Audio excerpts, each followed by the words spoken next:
কাতিমহীয়া বানত ডুবিল মাজুলীৰ অফলামুখ ফেৰীঘাট।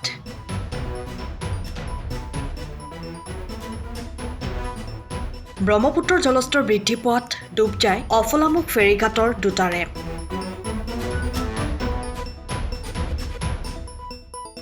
এটা ৰেম্প স্থানান্তৰ কৰি ফেৰী চলোৱাৰ ব্যৱস্থা কৰিছে আভ্যন্তৰীণ জল পৰিবহণ বিভাগে।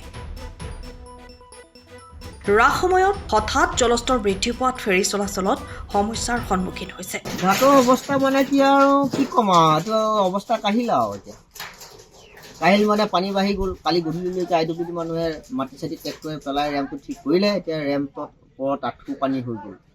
তাততো বাইক যাত্ৰী যাবৰ কাৰণে কোনো ব্যৱস্থা নাই। এতিয়া উপায় নাই। আমিও এতিয়া ব্যৱসায় এটা ৰাতিপুৱা ওলাই আহিলোঁ, ইফালে ৰাসৰ ছিজন। এতিয়া কি কৰিম? এতিয়া উপায়টো নাই, প্ৰকৃতিৰ নিয়ম সেইটো। এতিয়া প্ৰকৃতিয়ে কৰিছে, এতিয়া উপায় বুদ্ধি নাই। এতিয়া আমাৰো চলিবলৈ দিগদাৰ হৈ যায় নহয়, যাত্ৰীসকলো অহা যোৱা কৰিবলৈ যায় দিগদাৰ হৈ যায়। কিমান অসুবিধাৰ সন্মুখীন হৈছে। এতিয়া ৰাসৰ সময়ত মানুহ কিমান অহা যোৱা হয়। এতিয়া পানীয়ে কৈছে এয়া, এতিয়া আমাৰ উপায় নাই আৰু কৰিম কি? কাতিমহীয়া বানত মানে এনেকুৱা পানী আগে পিছে হোৱা দেখা নাই। এতিয়া মানে কি আৰু এই কাতিমহীয়াটো এনেকুৱা মাহতল যোৱা পানী হয় বুলি যে কয়, এতিয়া সেয়া মানে আমি দেখা পাইছোঁ। এতিয়া এনেকৈ আগে পিছে হৈ পোৱা নাই। 3 দিন হৈছিলে, সেই ইয়াত নতুনকৈ চলাইছিলে। আমি প্ৰত্যেকে দোকান বজাৰ দোকান বজাৰবিলাক বনাই লৈ খোলা খুলি কৰিছিলেহে। তাৰপিছত এতিয়া কাতিমহীয়া বানে আহি আমাক এতিয়া এয়া ৰাসৰ সময়ত ল'ৰা ছোৱালীৰ মুখত কিবা এটা দিব লাগে, কাপোৰ এযোৰ দিব লাগে, তাক দিব নোৱাৰা হৈছোঁ। এতিয়া পানীয়ে এনেকুৱা অৱস্থা কৰি দিব।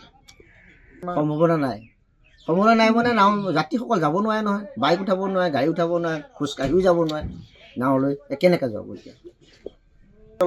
কিলোমিটাৰ তল গৈছে, তল গৈছে, পানী বাঢ়ি আছে। ব্যৱসায় কি হ'ব ইয়াৰ পৰা? ব্যৱসায় আজিৰ কাৰণে গ'ল চাগে। পানী শুকালে হয়তো কাইলৈ আকৌ নাও চলিব পাৰে ইয়াত আৰু। এতিয়া এই পুৰণা জেগালৈ যাবগৈ চাগে, কষ্ট মষ্ট তাত চলাব। আজি বন্ধ আৰু আজিতো বন্ধ হ'ব চাগে আৰু। তথাপিতো আমি ব্যৱস্থা কৰিছোঁ, ক'ৰবাত 2-এজন কাষ্টমাৰ আমাৰ ওচৰত আহিবা, সেইটোকে ব্যৱস্থা এটা কৰি আছোঁ আৰু। এই গপছে তাৰমানে পানীটো বাঢ়ি গ'ল। পানীটো বঢ়াৰ কাৰণে এতিয়া ৰেম্পৰ প্ৰব্লেম হৈছে। মানুহবিলাক যাবলৈ অকণমান প্ৰব্লেম এটা পাইছে। এতিয়া দহতে বাৰু ৰেম্প লগাইছে, এতিয়া আকৌ চলিব এতিয়াৰ পৰা আকৌ। তিনিটা ৰেমে বেয়া হৈ আছে।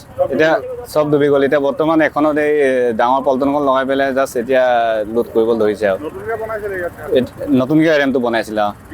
3 দিন 4 দিন হৈছিলে আৰু। তেনেকৈ ৰাসত এনেকৈ হ'লে অকণমান প্ৰব্লেম এটা হ'ব। তাৰমানে পানীটো বাঢ়ি গৈ থাকিলে ৰেমেই তল যাব, এই বনাব লাগিব, তেনেকুৱা হৈ থাকিব। সেইটো কাৰণে অকণমান অসুবিধা এটা হ'ব আৰু। আজি নাও চলাবলৈ অকণমান প্ৰব্লেম এটা হৈছে। ৰেম্পৰ অসুবিধা হৈছে। আমি এতিয়া সেই জেগা পানী পেলাই এই জেগাত লগাইছোঁ, বেলেগ এটা জেগাত লগাইছোঁ। যিখিনি মানুহখিনি পাৰ কৰিবৰ কাৰণে আমি সুবিধা কৰি দিছোঁ বৰ্তমান। ব্ৰহ্মপুত্ৰৰ জলস্তৰ অধিক বাঢ়িছে, বহুত বাঢ়িলে। ঘাটটো আমাৰ আজি 4-5 দিন হৈছিলে। এতিয়া কালি আকৌ ডুবি গ'ল। কালি কম কৰি ডুবি গ'ল। এতিয়া আনি আকৌ স্থানতো কইনাও কাষতে দি পেলাই আকৌ এতিয়া মানুহখিনি যাব পৰা কৰি দিছোঁ, আমি সুবিধা কৰি দিছোঁ। 3টা ৰেম্পে ডুবিলে। কিন্তু আমি আগলৈ লৈ যাম বুলি ভাবিছোঁ মনত। এতিয়া আমি সিদ্ধান্ত কৰা নাই। এই 7:30 নাওখন পঠাবৰ কাৰণে আমি ব্যৱস্থা কৰি আছোঁ। মানুহখিনি যাতে সুকলমে পাৰ হ'ব পাৰে, তাৰ কাৰণে আমি ৰেম্পটো অস্থায়ী ৰেম্প এটা বনাই দিছোঁ।